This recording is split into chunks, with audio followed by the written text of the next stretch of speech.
તો જે રીતે હરણી હત્યાકાંડ સર્જાયો હતો અને ગુજરાત ફર્સ્ટે સતત 2 દિવસ આનો અહેવાલ ચલાવ્યો અને તેની જ અત્યારે અસર પડી છે, પડઘો પડ્યો છે। એસોસિએટ એડિટર દીક્ષિત ઠકરા જોડાઈ ચૂક્યા છે। દીક્ષિત, જે નામ ઉમેરવામાં નતા આવ્યા 2 મોટા મગરમચ્છના, પરેશ શાહ તેમજ નિલેશ જૈન, હવે એફઆઈઆરમાં તેઓનું પણ નામ ઉમેરવામાં આવ્યું છે। પ્રતિપાલ, મહત્વની વાત છે, ગુજરાત ફર્સ્ટ પ્રમ દિવસે રાતથી કહેતું આવ્યું છે કે મોટા મગરમચ્છો પકડાવા જોઈએ।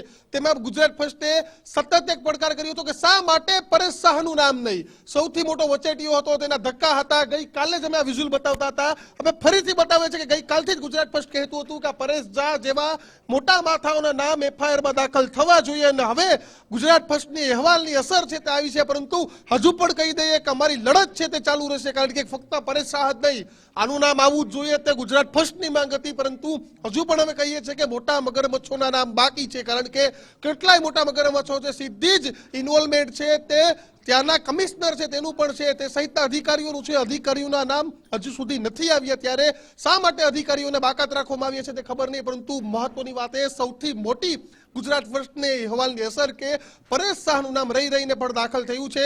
વડોદરા પોલીસ કમિશનર અનુપમસિંહ ગેહલોતે પત્રકાર પરિષદ કરી અને પરેશ શાહનું એફઆઈઆરમાં નામ દાખલ થયાની જાહેરાત થઈ છે। આઉટપુટ હેડ મુફદ્દલ પણ જોડાય છે। મુફદ્દલ, નામ આવી ગયું પરેશ શાહનું, પરંતુ હજુ લડત ચાલુ રહેશે। મોટા માથાઓ મગરમચ્છો હજુ નથી પકડાયા।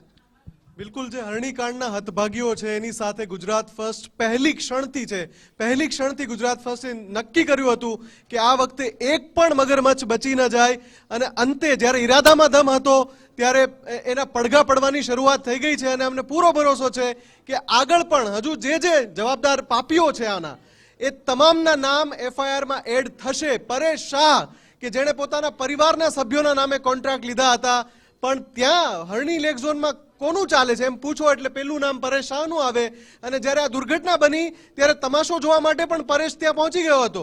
એટલે પરેશ શાહ જેવા જેટલા પણ મગરમચ્છ હજુ પણ એફઆઈઆરમાં બાકી છે એ તમામના નામ એડ થાય એ માટે ગુજરાત ફર્સ્ટની આ લડત લગાતાર સતત ચાલુ રહેવાની છે। દીક્ષિત, મહત્વની વાત છે, તો હજુ અમારી માંગ છે, રાણા સાહેબ, અમે ભૂલ્યા નથી કે તમારું નામ પણ એફઆઈઆરમાં આવવું જોઈએ, કારણ કે તમારી પણ એટલી જ જવાબદારી છે। પરેશ શાહની જવાબદારી હતી, તમે પરેશ શાહને આજે પકડી લેશો, પૂરી દેશો, પરંતુ સાહેબ આ વખતે ગુજરાતની જનતા કે ગુજરાત ફર્સ્ટ નથી માનવાનું।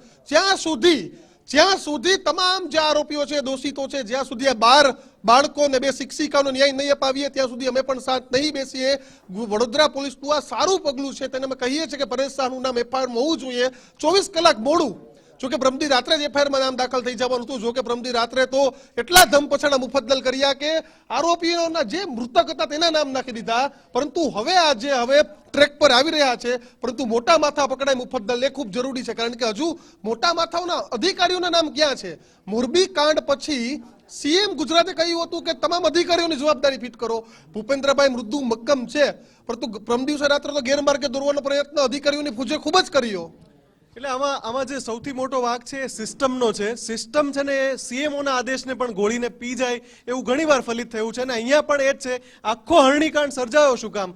જે જવાબદારો છે એની બેદરકારીના કારણે સર્જાયો, દીક્ષિત, અને એટલા માટે જ સતત એ માગ કરી રહ્યા છે કે આ વખતે એફઆઈઆરમાં જવાબદાર અધિકારીઓના એસઆઈટીની રચના કરી છે। અમે તો નાટક જ કહીએ છીએ કે એસઆઈટીની રચના તમે કરી, એ નાટક છે તપાસનું, પણ જો એને સૂચિતાર્થ કરવું હોય, એને ચરિતાર્થ કરવું હોય કે એસઆઈટીની રચના થઈને એનો ફાયદો હરણીકાંડના ન્યાયની લડાઈમાં થયો, તો એના માટે જે બાકી રહી ગયા છે જે પણ નામ, જવાબદાર અધિકારીઓને પણ તમે આરોપી બનાવો, ત્યારે આ લડાઈમાં પહેલું ફળ મળ્યું ગણાશે। પરેશ શાહનું નામ ઉમેરાયું છે, બીજા મગરમચ્છો પણ જાણી લે કે તમારો વારો પણ હવે આવવાનો છે, બહુ જલ્દી આવવાનો છે। દીક્ષિત, બિલકુલ, તો પ્રતિપાલ, લડાઈ છે તે ગુજરાત ફર્સ્ટથી ચાલુ રહેશે। આપણે આપણા માટે નહીં, આપણા ગુજરાતના બાળકો માટે લડ્યા છે, તેનું ગૌરવ છે કે પરેશ શાહનું નામ આવ્યું છે, પરંતુ રાણા સાહેબ સાંભળી લેજો કાન ખોલીને, જ્યાં સુધી તમારા જેવા મગરમચ્છોના નામ સામે નહીં આવે ને ત્યાં સુધી ગુજરાત ફર્સ્ટની લડાઈ છે તે ચાલુ રહેશે। જે આભાર દીક્ષિત અને મુફદ્દલ જોડાવા બદલ।